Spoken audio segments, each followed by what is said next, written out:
রাসূল 40 বছরের আগ পর্যন্ত বড্ড ভালো মানুষ ছিলেন, আমানতদার ছিলেন, চরিত্রের সর্বোচ্চ শিখরের সার্টিফিকেট তারা দিয়েছিলেন, সবচাইতে সমাজের ভালো মানুষ ছিলেন। যখন 40 বছর পার হলো তখন রাসূল সবার শত্রু হয়ে গেল। এর কারণ কি? রাসূল এই কোরআনের কথাগুলো যখন সমাজের ভিতরে বলতেছিলেন, আল্লাহর আইন দিয়ে সমাজ প্রতিষ্ঠিত করতে চেয়েছিলেন, তখনই মানুষগুলো বিপক্ষে চলে গেল। চ্যানেলটি সাবস্ক্রাইব করে আমাদের সঙ্গেই থাকুন। যারা বিপক্ষে গিয়েছিল তাদের পরিণতি ভালো হয়েছে না খারাপ হয়েছে? তারা যে বিপক্ষে গিয়েছিল তাদের নাতিপুতি এখনো আছে না নাই? তারা বাধা দিবে, কোরআনের কথা বলতে দিবে না। আবার আমাদের ভিতর থেকে কোরআনের একদল বিজ্ঞ ব্যক্তিদেরকে তারা নিয়োগ দিবে। আব্দুল্লাহ ইবনে উবাই, আহারে কত সুন্দর দাড়ি ছিল, টুপি ছিল, পাগড়ি ছিল, রাসূলের পিছনে একটা দিন একটা ওয়াক্ত নামাজ জামাত ছাড়ে নাই। কে? আব্দুল্লাহ ইবনে উবাই, একটা দিনও ছাড়ে নাই। রাসূলের সঙ্গে ছিল, রাসূলের সাথে সবসময় সঙ্গ দিত, নিরাপত্তা দিত। কিন্তু একটাই তার মনের ভিতরে সমস্যা ছিল, সমাজে কোরআন দিয়ে সমাজ চলুক এই আইনের পক্ষে সে ছিল না। এই জন্য সে মুনাফিক। এই জন্য কি মুনাফিক? এই আব্দুল্লাহ ইবনে উবাই, তাকে নিয়োগ করা হয়েছিল মুসলমানদের বিরুদ্ধে প্রোপাগান্ডা ছড়ানোর জন্য, মুহাম্মদুর রাসূলুল্লাহর বিরুদ্ধে প্রোপাগান্ডা ছড়ানোর জন্য। যখন রাসূলুল্লাহর সাথে থাকতো তখন একরকম, আবার যখন রাসূলুল্লাহর সঙ্গ ত্যাগ করতো তখন তার চেহারা ছিল আরেক রকম। এই জন্য আল্লাহ তাদের চরিত্র তুলে ধরেছেন, মিনান নাসি মান ইয়াকুলু আমান্না বিল্লাহি ওয়া বিল ইয়াউমিল আখির ওয়া মা হুম বিমুমিনিন। মানুষের ভিতরে এমন কিছু মানুষ আছে তারা বলে আমরা ইসলামের ধ্বজাধারী, ইসলামের ঝান্ডাধারী, আমরা ছাড়া কেউ ইসলামের পক্ষে নাই, আমরা মদিনার ইসলাম মানি আর বাকি সব অমুক ইসলাম মানি, এমন ধ্বজাধারী এই বাংলার জমিনে আছে না নাই? আছে না? এই সময় কঠিন মুসিবতের সময়, আলেম ওলামাদের ঐক্যবদ্ধ হওয়ার সময়, আর এই সময় একজন মুরব্বী বাতেলদের সাথে ঐক্য করে এই বাংলার জমিনে যারা ইসলাম প্রতিষ্ঠার আন্দোলনে যারা অগ্রগণী ভূমিকা পালন করতে যাচ্ছে তাদের পিছন থেকে ছুরি মেরে তাদেরকে বিরত রাখছে। আছে না? আছে। তাদের চরিত্র উন্মোচন হয়ে যাবে ইনশাআল্লাহ সামনে। এরা বাংলার মুসলমানদের বিরুদ্ধে ঐক্যের ফাটল সৃষ্টি করার প্রধান আব্দুল্লাহ ইবনে উবাই দায়িত্ব পালন করছে। এদের চিনে রাখুন, এদের চিনে রাখুন একটু হালুয়া রুটির আশায়। কিসের আশায়? হালুয়া রুটির আশায়। মিয়া তোমারে তো কোনোদিন জেলখানার গেটেও দেখি নাই, কোনোদিন তোমাদের কোর্টের আঙ্গিনাতেও দেখি নাই, অথচ যারা এই বাংলার জমিনে যাদেরকে তোমরা ইসলামের ধ্বজাধারী মনে করছো না, দিনের পর দিন এমন মামলা, কোনোদিন বিছানায় শুতে পারে নাই, কোর্টের বারান্দায় বালিশ নিয়ে ঘুমিয়েছে। ঘুমাই নাই? অসংখ্য জীবন নাজরানা দিয়েছে, কই তোমাদের এক ফোঁটা তো কোনো কিছু দেখলাম না। অথচ নিজেদেরকে বলে আমরা মদিনার সনদ মানি। কিসের সনদ? সাবধান হয়ে যাও, দাড়ি টুপি তোমার আছে, তুমি মুরব্বী মানুষ, তোমাকে ইজ্জত করি, সম্মান করি, কিন্তু এই ক্রান্তিকালী ইসলামের ক্রান্তিকালে তুমি যদি ফাটল সৃষ্টি করো, দাঙ্গা করো, তোমাকে বাংলার জমিনের জনগণ ঐক্যবদ্ধ হয়ে মোকাবেলা করবে ইনশাআল্লাহ। এই সমস্ত মুনাফিকদের চিনে রাখবেন, এদের সাথে যাবেন না। এরা দু একটা সিটের জন্য বলে আমাদের আকীদা নাকি ঠিক নাই, আমাদের আকীদা ঠিক নাই, কিন্তু যাদের সাথে ঐক্য করেছে তাদের আকীদা খুব ভালো আছে। তারা সরাসরি ঘোষণা দেয় শরীয়তের আইন মানি না। কিসের আইন মানি না? ও তাদের সাথে গেলে তোমাদের আকীদা খুব ভালো থাকে, অথচ আমরা অমুকের আকীদা নাই, তমুকের আকীদা নাই, এই জন্য আমাদের সাথে আসা যাবে না। আমাদের আকীদায় সমস্যা বলে, সমস্যা থাকুক, সমস্যা থাকলে তো আকীদা তো আছে, কিন্তু তো আকীদাই নেই। তুমি যার সাথে গেছো এই জন্য প্রিয় ভাইরা আমার, সামনের দিন আসবে কঠিন ষড়যন্ত্রের দিন।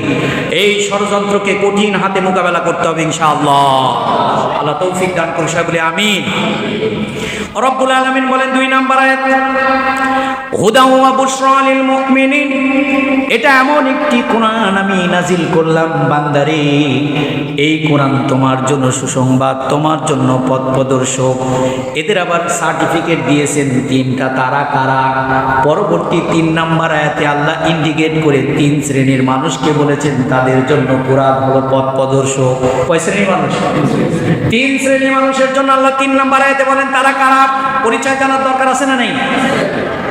হুদা ওয়া বুশরা লিল মুমিনিন, কোরআন হলো 3 শ্রেণীর মানুষের জন্য। হুদা ওয়া বুশরা এই আয়াতের ভিতরে 1 নাম্বার হলো আল্লাযীনা ইউকিমুনাস সালাতা ওয়া ইউতুনাস যাকাতা ওয়া হুম বিল আখিরাতি হুম ইউকিনুন।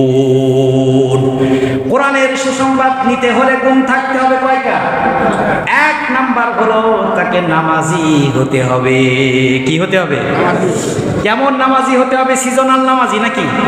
নির্বাচন আসলে মাথায় টুপি, ওযু থাকুক আর না থাকুক মসজিদে গিয়ে সেজদা দেয়, দেয় কিনা? আছে না? ব্যাপারী পাড়া ওই মসজিদে 4টার সময় আসরের নামাজ, এই মসজিদে 4:15টার সময় নামাজ। ওই মসজিদেও নামাজ পড়েছে নেতা, নামাজ পড়ার পরে হাঁটতে হাঁটতে ভোট চাইতে চাইতে এই দিকে আসছে। আসার পরে দেখে এই মসজিদে মুসল্লিরা ঢুকে নামাজ পড়ে। সে চিন্তা করলো আমি যদি এখানে নামাজ না পড়ি তাহলে মনে করবে বেনামাজি। আসে না এরকম নেতা? আবার এসে জামাই মসজিদে এসে শরিক হয়ে যায়। এরকম সিজনাল মুসল্লিদের জন্য আল্লাহ কোরআন হেদায়েতের বাণী হবে। কথা ঠিক কিনা? হবে না? এমন নামাজি হতে হবে যেই নামাজ আপনাকে সকল ধরনের অন্যায় থেকে মুক্ত রাখে। আমার মসজিদের উপরেই লেখা আছে ইন্নাস সালাতা তানহা আনিল ফাহশাই ওয়াল মুনকার। আছে না নাই? আছে না? এমন নামাজি হতে হবে যেই নামাজ আপনাকে সকল পাপ কাজ থেকে বিরত রাখে। এমন নামাজি হওয়া যাবে না। এমনও নেতা, এমনও নামাজি আছে নামাজও পড়ে শুধু খায়। আছে না নাই? এমনও নামাজি আছে নামাজও পড়ে ঘুষও খায়। আছে না নাই? এমন নামাজি আছে নামাজও পড়ে আবার মদও খায়। এমন নেতা নামাজি আছে নামাজও পড়ে রাতের বেলায় চিত্র অঙ্গনের নায়িকা নিয়ে ঘুমিয়ে থাকে। আছে না নাই? এই নেতার পিছনে গিয়ে কর্মী গিয়ে বলে আমার ভাই, তোমার ভাই, অমুক ভাই, আমার ভাইয়ের চরিত্র ফুলের মতো পবিত্র। বলে কিনা? ও তো দেখে না আসলে ফুলের মতো পবিত্র, কিন্তু পর্দার আড়ালে আমার নেতার চেহারা আলকাতরাস চাইতেও কালো। জানে না অনেকে? জানে না অনেকেই। সুতরাং এমন নামাজ পড়তে হবে যেই নামাজ বান্দাকে সকল অন্যায় থেকে বিরত রাখবে। নামাজ পড়বে সুদের বিপক্ষে দাঁড়াবে কিনা? নামাজ পড়বে, হজ করবে, যাকাত দিবে, মিথ্যার বিপক্ষে দাঁড়াবে না পক্ষে দাঁড়াবে? মিথ্যা সাক্ষীর পক্ষে না বিপক্ষে দাঁড়াবে? কিন্তু নামাজও পড়ে আবার কোর্টে গিয়ে আলেম ওলামাদের বিরুদ্ধে মিথ্যা সাক্ষী দেয়। আছে না নাই? রাসূলুল্লাহ বলেন কওলুল জুর, যারা মিথ্যা সাক্ষী দেয় জান্নাতের সুগন্ধও পাবে না। কি পাবে না? জান্নাতের সুগন্ধও পাবে না। প্রিয় ভাইরা আমার, রব্বুল আলামিন 3টা কোয়ালিটি বর্ণনা করছেন, তাদের জন্য কোরআন হলো হুদা ওয়া বুশরা।